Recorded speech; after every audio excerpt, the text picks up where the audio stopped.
با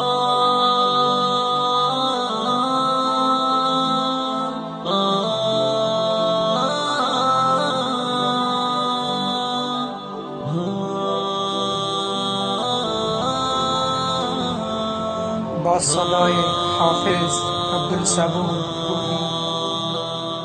مسلمان چرا زار و حیران شدی؟ به طوفان ذلت تو ویران شدی. به موسیقی و ساز شیطان چرا گرفتار و از دین گریزان شدی؟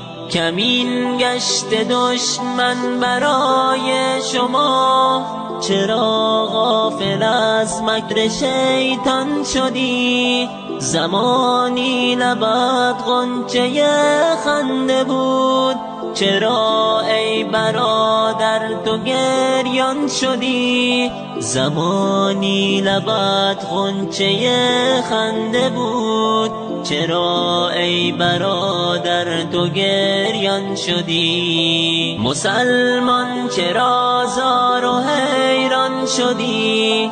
به طوفان ذلت تو ویران شدی. به موسیقی و ساز شیطان چرا گرفتار و از دین گریزان شدی؟ به وحدت خروشان تو بودی چو برق، چرا قطره گشتی و پنهان شدی؟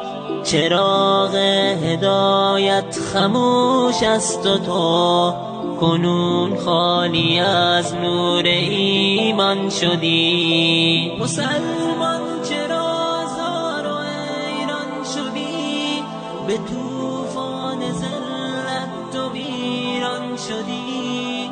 به موسیقی و ساز شیطان چرا گرفتار و از دین گریزان شدی؟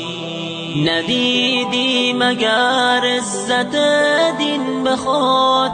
چرا دور از حکم قرآن شدی؟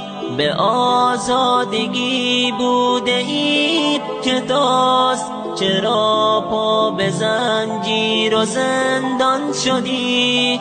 اگر نفس و شیطان تو را سرور است، چرا ای برادر مسلمان شدی؟ مسلمان چرا زار و حیران شدی؟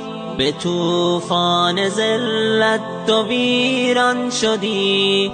به موسیقی و ساز شیطان چرا